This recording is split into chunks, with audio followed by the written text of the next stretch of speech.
ஆறுமுக நாவலர் அவர்கள் பாவித்த பொருட்களை வந்து பார்க்க போகிறோம். அது மட்டும் இல்லை, அவருடைய சந்ததி 6வது சந்ததியில் வந்திருக்கின்ற தம்பியை வந்து சந்திச்சிருக்கிறோம். ரொம்ப சந்தோஷமாக இருக்கிறது. அவருடைய சந்ததியில் ஒரு தம்பியை சந்தித்தது மகிழ்ச்சி. அவர் யாரென்றும் கதைக்க போகிறோம். வணக்கம், உங்களோட பேர்?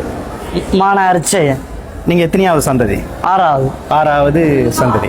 சரி, இப்போ இதில் வந்து ஆறுமுக நாவலர் அவர்கள் பாவித்த பொருட்கள் என்னென்ன வச்சிருக்கிறீங்க? அவர் இந்தியாவிலேருந்து முதலாவதாக கொண்டு வந்த அச்சகம் கிட்டவா காட்டுங்க. இதுதான் இந்தியாவிலேருந்து முதலாவதாக கொண்டு வந்த அவர் இந்து சாதனம் போன்ற பத்திரிகைகளை அடித்தது இந்த அச்சகத்தில் தான். ஓகே. இது அவர் படித்த ஏடுகள் இன்னும் கிடக்குது, பின்னால் பார்க்கலாம். படித்த ஏடுகள், அவர் எழுதின நூல்கள். இது அவற்றை வீட்டுண்ட துறப்பு. இது அவற்றை வீட்டு இருந்த ஒரு மணிக்கூட்டுன பாகங்கள். அப்படி பாப்போமா? அப்படியே பின்னால் வந்தோம்னா இது நாவலர் இந்த மேசை. இது அவர் இந்த படித்த அந்த ஏடுகள். அப்படியே ஸ்டாப் பண்ணுங்க பாருங்க. அப்படி அதான் சுற்றி வந்து காட்டுவோம். இப்போ வந்து நாங்கள் ஆறுமுக நாவலர் பாவித்த ஓலைச்சுவடிகளின் ஒரு சிறிய பாகங்களை வந்து பார்க்க போகிறோம். அது வடிவாக கிட்டவா ஜூம் பண்ணி காட்டுங்க. இதில் என்ன பிரச்சனைன்னு சொன்னால், இதில் பல விஷயங்கள் அழிஞ்சிட்டுது, ஒரு சில விஷயங்கள் தான் வந்து எஞ்சி இருக்குது. இப்போ இதெல்லாம் வந்து அவர் படித்த ஈடுகளுடைய எச்சங்கள். அவர் ரைட், ஓகே. இதில் வந்து பார்த்தீங்கன்னு சொன்னால் இதெல்லாம் வந்து பயங்கரமாக என்ன சொல்ல, இயற்கையால் வந்து அழிஞ்சிட்டுது. நல்ல வடிவாக ஜூம் பண்ணி நாங்கள் பார்த்தோம்னு சொன்னால் நம்ம ஒரு எழுத்தை வந்து காட்டலாம். நல்லா ஜூம் போனால் தெரியும். இதெல்லாம் இப்போ இல்லாத ஒரு பொருளை வந்து நாங்கள் பார்த்து கொண்டு இருக்கிறோம். இந்த எழுத்தாணியால் எழுதப்பட்ட ஓலைச்சுவடி. இதில் வந்து மை பூசினா தான் தெரியும். அப்படியே ஒரு கொஞ்சம் பாகங்கள்லாம் இப்போ வந்து இருக்குது. சரி, அப்படியே வந்து பார்த்தோம்னு சொன்னால் இதில் ஒரு பொருட்கள் வச்சுக்கிறீங்க. இது என்ன? இது இந்த மணிக்கூட்டுன்னு இந்த கரையோரங்கள். இது ஆறுமுக நாவலர் பாவித்த மணிக்கூடு. அவற்றை வீட்டுல மணிக்கூடு.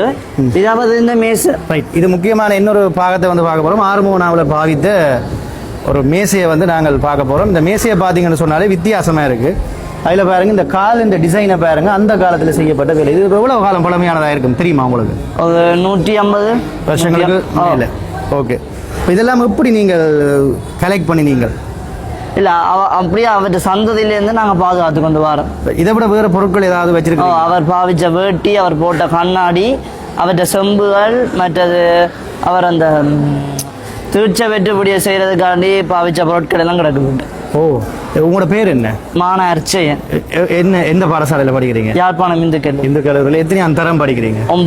9 அந்தரத்தில் படிக்கிறாரு அவருடைய சந்ததி. சரி, இன்னொரு பொருள் பார்க்க போகிறோம். ஏழைகள் உணவில்லாமல் தவிக்கிறதுக்காக வேண்டி அவர் கஞ்சி தொட்டி தர்மம் மாற்றியிருந்தார். அது இதில் தான் இந்த பானையில் தான் ஆற்றினார் கஞ்சி தொட்டி தர்மம். மற்றது இது அவர் பூ புடுங்கினதுக்கு பயன்படுத்திய கூடு. கஞ்சி தொட்டியை பார்த்தோம். அடுத்தது வந்து பூ பிடிங்கினதுக்கு பயன்படுத்தின கூட. இது செப்பில அல்லது பித்தளை செப்பு. ரைட். இது செப்பில வந்து பார்த்தீங்கன்னு சொன்னால் பயன்படுத்தினப்பட்ட கூடிய பார்த்து நினைக்கிறீங்க. அதோட பின்னுக்கு பாருங்க, சின்ன சின்ன ஓட்டிகள் இருக்கு. பூவை உள்ள பிடுங்கி போட்டால் தண்ணியை வச்சு கழுவலாம். இதில் வச்சு கழுவலாம். அதுக்கு வந்து சின்ன ஒரு கொழுக்கி வந்து இருக்குது பாருங்க. இங்கே இப்படியே நினைக்கிறது இப்படியே அவரே பாவிச்ச பொருளா? இதெல்லாம் எப்படி? இப்போ எத்தனை சந்ததிகள் இப்போ வரைக்கும் இருக்கிறீங்க நீங்கள்? 6ஓட இருக்கிறீங்களா இல்லை இன்னும் 6ஓட முடியும்? வேற என்னென்ன அவரை பற்றி உங்களுக்கு தெரியும்? வேற விஷயங்கள் ஆறுமுக நாவலர் ஐயாவை பற்றி? அவர் சைவத்துக்கும் தமிழுக்கும் ஆற்றிய பணிகள். மற்றது சைவத்தை அவர் தான் தலைத்தவங்க செய்தவர் இலங்கையில். மற்றது இன்னும் அவரை பற்றி கணக்கு சொல்லிக்கொண்டே போகலாம். சரி, அதிலே ஒரு பொருள் இருக்கு, அதையும் பற்றி ஒரு கச்சல் பொருள். அவர் சங்கீதத்துக்காக வேண்டி ஆற்றிய சுருதிப்பட்டிகள். இதெல்லாம் சுருதிப்பட்டிகள். ஹார்மோனியம் பட்டியிலேருந்து சகலதும் இருக்கு. அது அந்த மணியும் அந்த பக்கத்தில் இருக்கிறதும் அவர் பூசைக்காண்டி பயன்படுத்தியவர். ஓகே. இது அச்சு எந்திரம் இந்தியாவிலேருந்து கொண்டு வந்தது. இதில் இந்து சாதனம் போன்ற பத்திரிகைகள் தான் இதில் நடிச்சிருக்குது. சாதனம் எல்லாம் ஆறுமுக நாவலரால் வெளியிடப்பட்ட பத்திரிகைகளை ஒன்று.